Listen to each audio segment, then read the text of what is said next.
कैसे हैं आप सभी? आई होप अच्छे होंगे, राइट। चलिए, मैं योगिता प्रजापति यूट्यूब चैनल पे आप सभी का स्वागत करती हूँ और आज मैं आपके लिए लेके आई हूँ चैप्टर 6 की मोस्ट इंपॉर्टेंट प्रमेय 6.8 पाइथागोरस प्रमेय, राइट बच्चों, जो कि एग्जाम में 100% पूछी जाती है। और एक होती है थेल्स प्रमेय, जो कि मैंने पहले समझा दी, उसका वीडियो भी बना दिया है। और आज हम समझेंगे आज की वीडियो में पाइथागोरस प्रमेय, तो प्लीज ध्यान से समझिएगा और अगर समझ में आ जाए तो लाइक शेयर करना मत भूलिएगा। ओके बच्चों, तो चलिए स्टार्ट करते हैं पाइथागोरस प्रमेय। देखिए, एक समकोण त्रिभुज में कर्ण का वर्ग शेष दो भुजाओं के वर्गों के योग के बराबर होता है। तो सबसे पहले इस लाइन के थ्रू पहले हम समकोण त्रिभुज समझ लेते हैं, उसकी तीनों भुजाएं समझ लेते हैं, ठीक है। फिर हम कर्ण का वर्ग निकालेंगे। अब देखिए बच्चों, सबसे पहले आपके सामने ड्रॉ किया हुआ है ABC और B के ऊपर 90 डिग्री। तो समकोण त्रिभुज ऑलवेज हमेशा 90 डिग्री का होता है, दैट्स क्लियर। जिसकी तीन भुजाएं हैं, तो 90 डिग्री के जस्ट सामने वाली भुजा क्या कहलाती है? कर्ण। तो ये हमारी कर्ण हो गई AC, और ये जो आपको AB नजर आ रहा है ये हमारा लंब हो गया, और तीसरी भुजा BC ये हो जाएगी आधार। तो लंब, कर्ण और आधार, ये तीन भुजाएं समकोण त्रिभुज में होती है, दैट्स क्लियर। अब क्वेश्चन क्या कहा गया है? समकोण त्रिभुज में कर्ण का वर्ग मतलब AC का जो वर्ग है वह शेष दो भुजाओं के, तो शेष दो भुजा AB और BC है, इनके वर्गों के योग के बराबर होता है। ये हमें सिद्ध करके बताना है, दैट्स क्लियर।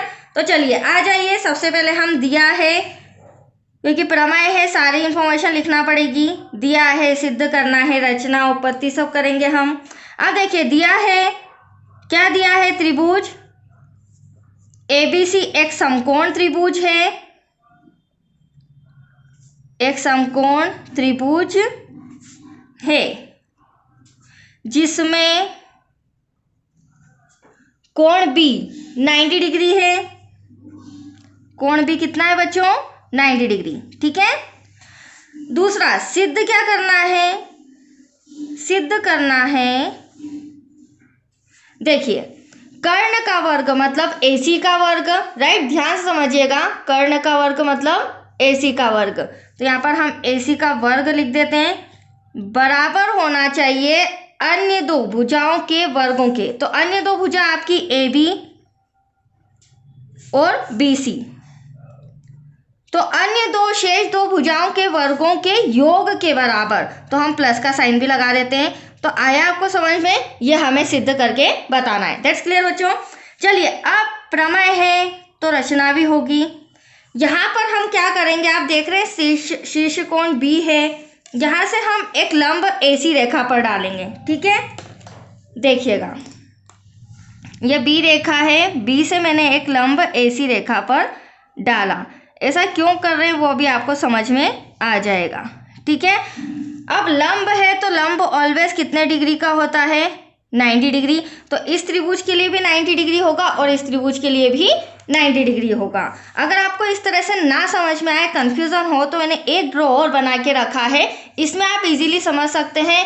ABC त्रिभुज है, B 90 डिग्री का है, और इस 90 डिग्री मतलब B एंगल से ही शीर्ष कोण से मैंने एक लंब डाला है आपके सामने, जो कितने डिग्री का है? 90 डिग्री, ठीक है। इधर भी 90 डिग्री, इस त्रिभुज के लिए, इस त्रिभुज के लिए भी 90 डिग्री, और इसका नाम हम रख देते हैं D।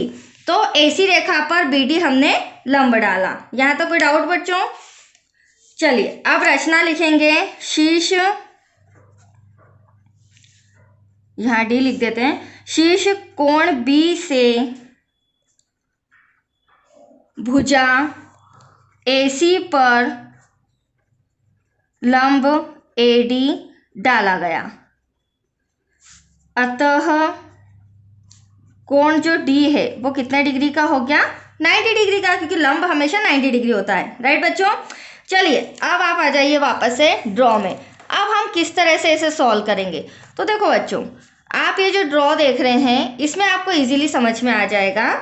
आप देख रहे हैं हमारे पास तीन त्रिभुजों का, जैसे ही मैंने लंब डाला BD, अब हमारे पास तीन त्रिभुजों का, एक तो पहला ABC ये बड़ा वाला त्रिभुज, राइट, दूसरा त्रिभुज AB और D, देन तीसरा त्रिभुज BD और C।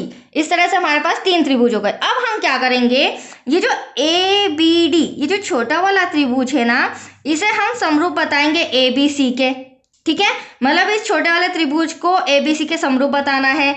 फिर सेकेंड कंडीशन में आप बी डी सी देख रहे हैं, ये छोटा वाला त्रिभुज, फिर इसे हम त्रिभुज ए बी सी के समरूप बताएंगे और इसमें जो भी निष्कर्ष निकलेगा, जो भी इक्वेशन बनती है, फिर उसे आगे सॉल्व करेंगे। तो अभी इतना समझ में आया आपको।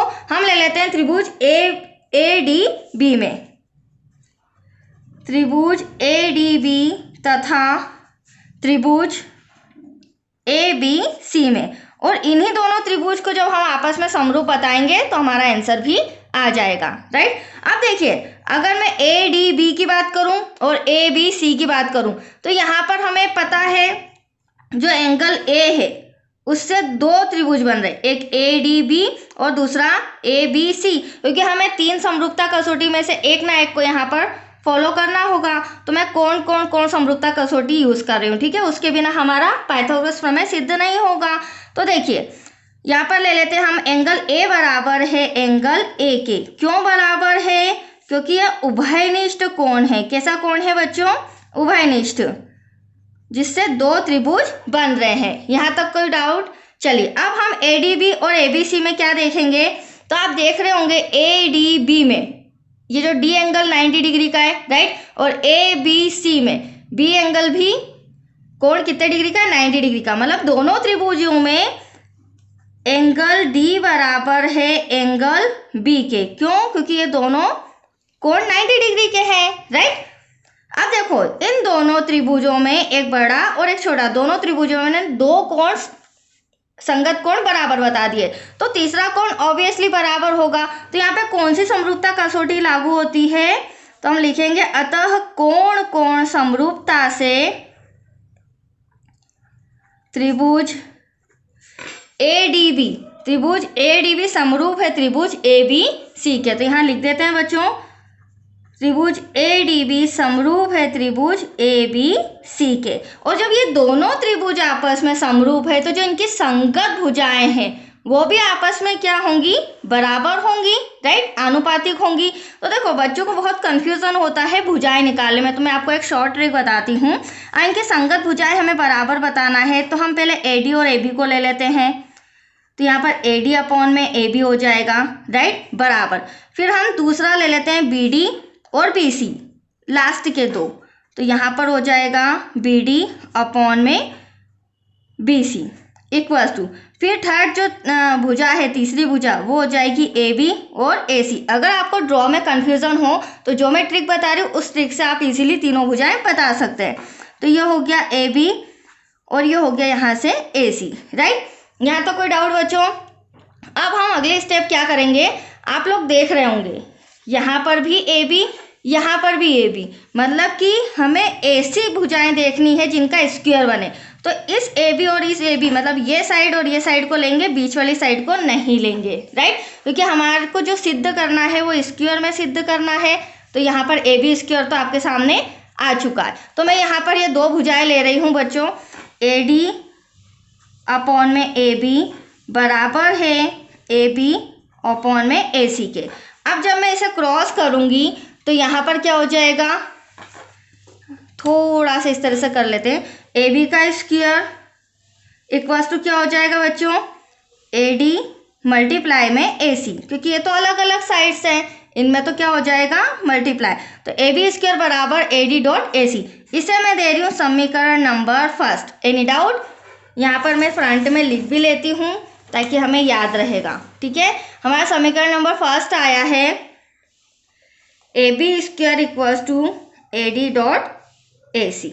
चलिए अब हम लेंगे ट्राइंगल। अब हम कौन सा ट्राइंगल लेंगे? बी डी सी, ये वाला त्रिभुज, और ए बी सी। यहाँ से भी हम इक्वेशन नंबर 2 निकालेंगे, ठीक है। तो त्रिभुज बी डी सी तथा त्रिभुज ए बी सी में।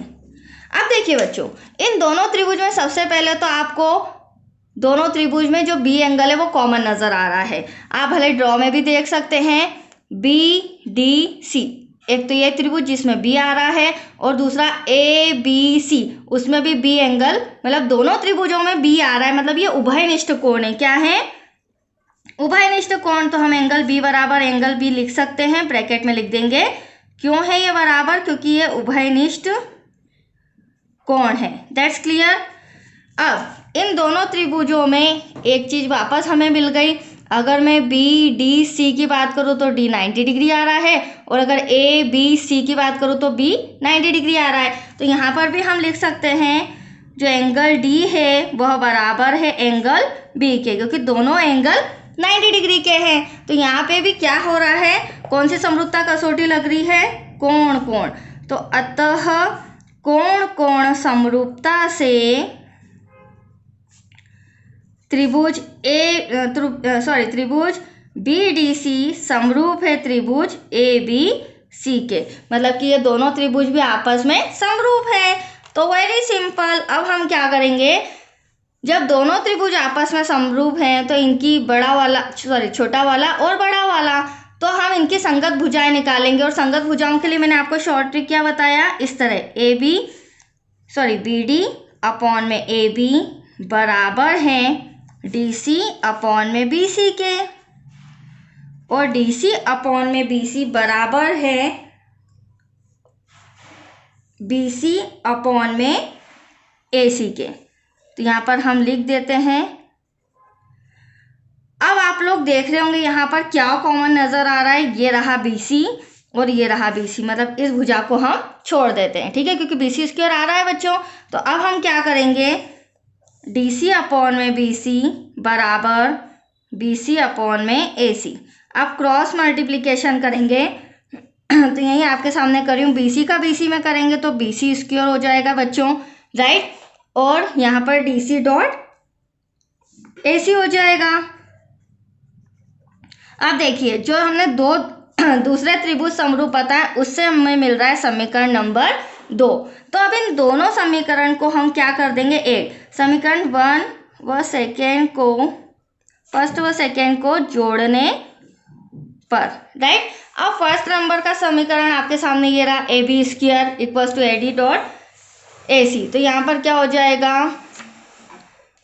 AB स्क्वायर प्लस यहाँ से क्या ले लेंगे हम, BC का स्क्वायर, राइट।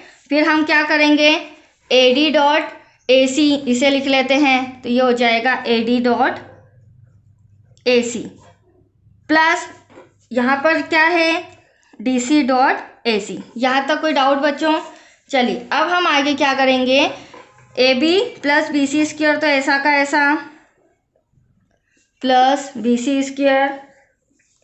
अब यहाँ पे आप देख रहे हैं यहाँ भी AC यहाँ भी AC, तो एक AC कॉमन ले लेते हैं, तो ब्रैकेट में बचेगा AD प्लस DC। यहाँ तक कोई डाउट? चलिए इसे थोड़ा सा इस तरह से आगे सॉल्व कर लेते हैं हम। देखिए बच्चों हमारे पास क्या आया था, AB का स्क्वायर प्लस AB का स्क्वायर प्लस BC का square equals to AC, bracket AC common निकाला हमने तो हमारे पास AD प्लस DC बचा है, राइट। यहाँ तक कोई डाउट? चलिए अब हम क्या करेंगे, AB का स्क्वायर ऐसा का ऐसा प्लस BC का स्क्वायर ऐसा का ऐसा, AC ऐसा का ऐसा। अब आप ड्रॉ में देख लीजिए हमें क्या बोला है, ब्रैकेट में AD, ये रहा AD प्लस DC, मतलब कि यहाँ से यहाँ तक AD यहाँ से यहाँ तक DC, इन दोनों को अगर जोड़ दिया जाए तो क्या हो जाएगा, AC। क्या हो जाएगा बच्चों, AC। तो इस प्लेस पर हम मल्टीप्लाई में क्या लिख सकते हैं, AC, राइट।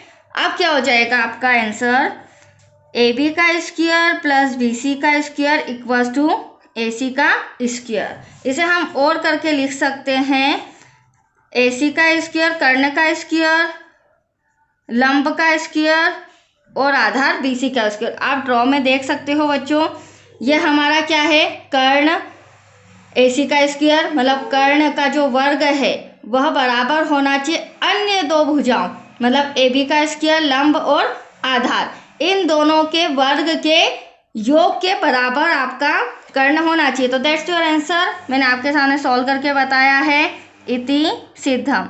यह हमारा सम आज कंप्लीट हो चुका है, राइट बच्चों। मोस्ट इम्पोर्टेंट है, ध्यान से समझिएगा और इसकी 2-3 बार प्रैक्टिस कीजिएगा, आपको इजीली आ जाएगा। और समझ में आ गया तो सब्सक्राइब करना मत भूलिएगा। ओके, थैंक यू बच्चों।